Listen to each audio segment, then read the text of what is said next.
ہر شخص دا ایک اپنا نظریہ ہوتا ہے، ایک اپنا مائنڈ سیٹ ہوتا ہے، اس دے مطابق وہ زندگی گزار رہا ہوتا۔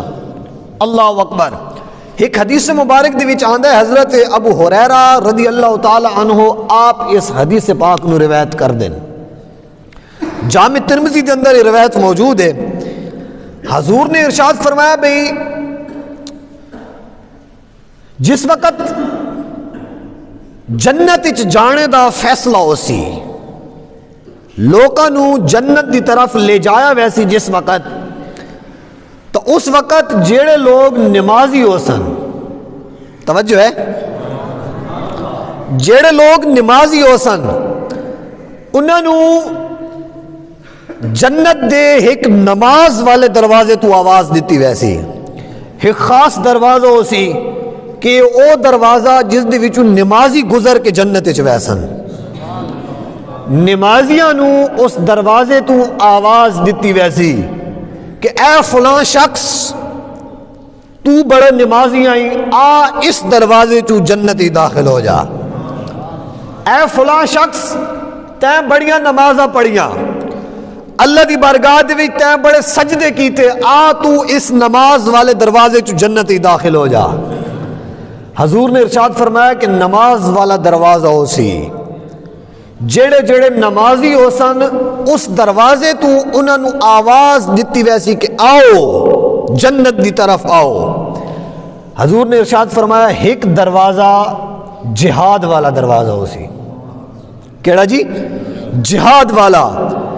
او مجاہدین جنہاں نے دین اسلام دی سر بلندی واسطے، اپنی قوم اور ملت دی وفاداری واسطے، انہاں دی حفاظت واسطے انہاں نے اپنی جاناں دے نذرانے پیش کیتے، انہاں نے اپنے خون نال اپنے وطن دی زمین نو سیراب کیتا، اسلام اور اپنی ملت دی حفاظت کی تھی۔ حضور نے ارشاد فرمایا ایک ایسا دروازہ ہو تھی جتھوں مجاہدین نو آواز دیتی ویسی کہ فلاں مجاہد اس دروازے تو جنتی داخل ہو جائے، فلاں مجاہد اس جہاد والے دروازے تو جنتی داخل ہو جائے۔ اللہ دے محبوب نے ارشاد فرمایا کہ جہاد کرن والے انو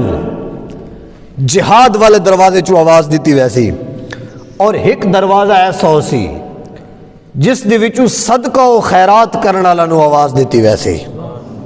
ٹھیک ہے جی، کہ جس بندے نے زندگی دے وچ صدقات بہت زیادہ کیتے،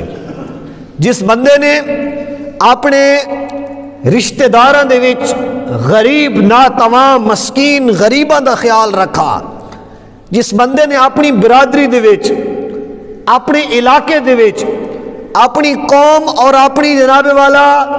اڑوس پڑوس دے وچ جیڑا بندہ خیال رکھدا ہے کہ بھئی اے بندہ ضرورت ماندے، میں اس دی ضرورت پوری کر سکدا، اس نے اللہ تعالیٰ دی رضا واسطے صدقات کیتے، خیرات کیتی، تو حضور نے ارشاد فرمایا کہ جنت ایک ایسا دروازہ ہو سی،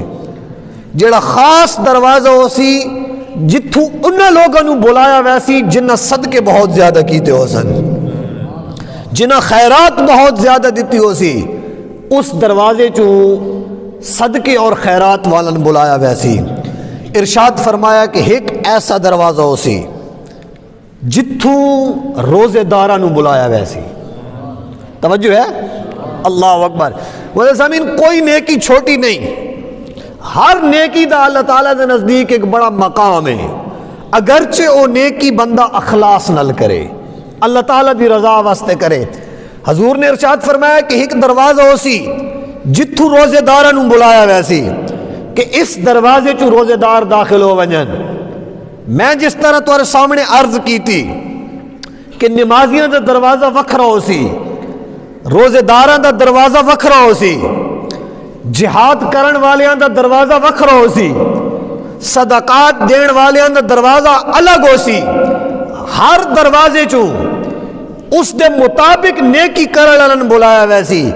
جس وقت حضور نے اپنے صحابہ نو اے حدیث سنائی تو حضرت ابو بکر صدیق رضی اللہ تعالیٰ عنہ آپ اتھے موجود ہیں۔ حضرت ابوبکر صدیق نے عرض کی تھی کہ واقعی بہت بڑی فضیلت اور بہت بڑا مقام ہے کہ نیکیاں کرن والا نو انہاں دے دروازاں چوں بلایا ویسی، اے اللہ دے نبی اے ارشاد فرماؤ کیا ایسا بھی کوئی شخص ہے کہ جس نو ہر دروازے چوں بلایا ویسی؟ تو سبحان اللہ مٹھی آ گیا، ذرا محبت نال بولو سبحان اللہ۔ عرض کی تھی کہ اے اللہ دے نبی کیا کوئی ایسا ہی ہے کہ جس نو روزے والا دروازہ یہ آواز دیسی کہ اے فلاں بن فلاں تو اس دروازے چو داخل ہو، اسے شخص نو نماز والے دروازے تو آواز آسی کہ تو اس دروازے چو داخل ہو، اسے شخص نو جہاد والے دروازے چو بھی آواز آسی کہ تو اس دروازے چو داخل ہو، اسے شخص نو روزے والے دروازے تو بھی آواز آسی کہ تو اس دروازے چو داخل ہو۔ تو حضور اکرم صلی اللہ علیہ وآلہ وسلم نے ارشاد فرمایا قال نعم وارجو ان تکون منہم، حضور نے ارشاد فرمایا اے ابو بکر بالکل ایسے لوگ موجود ہو سن کہ جیڑے ہر دروازے دے وچوں داخل ہو سن، من امید ہے کہ ان لوگاں دے وچ ایک تیرا نام بھی ہے۔ اے ابو بکر تو بھی ان لوگاں دے وچ کہ جس نو جنت دے سارے دروازوں تو آواز دیتی ویسی کہ اے ابو بکر تو اس دروازے چو داخل ہو کے اس دروازے نو عزت عطا کر، اے ابو بکر تو اس دروازے چو داخل ہو کے اس دروازے نو شرف بخش۔ تو